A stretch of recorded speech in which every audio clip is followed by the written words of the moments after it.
Muling tiniyak naman ng DSWD ang mga programa ng kagawaran laban sa kahirapan. Kabilang na dito ang pagpapatupad ng Sustainable Livelihood Program para sa mahihirap na pamilya, katuwang ang pribadong sektor. Narito ang report ni Bench Bondo. Bigyan mo ng isda ang tao at mapapakain mo siya sa isang araw.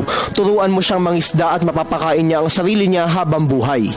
Ang konseptong ito ang patuloy na isinasabuhay ng Department of Social Welfare and Development sa pagsusulong ng mga programa laban sa kahirapan.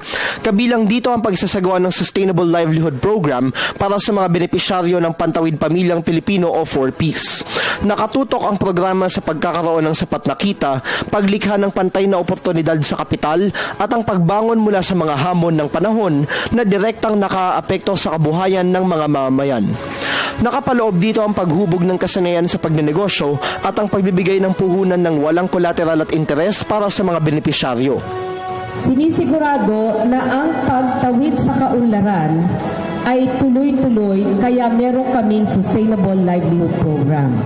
Ang Sustainable Livelihood Program, ang pinakalayunin ay makagawa ng palagiang hanap buhay para sa ikakaunlad at ikayayaman ng lahat.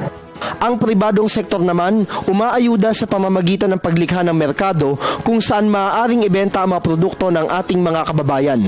Bukod dito, tinuturuan rin ng mga pamilya ng tamang paghawak ng kapital at pamumuhunan upang mas mapalago pa ang kanilang papasuking kabuhayan.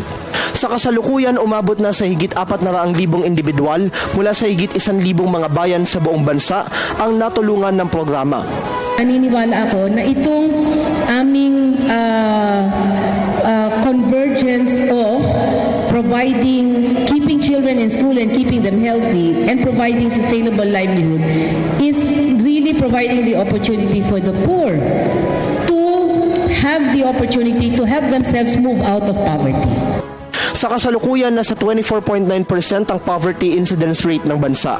Target ng DSWD na mapababa ito sa 18% sa taong 2016. Para sa Telebisyon ng Bayan, Bench Bondo.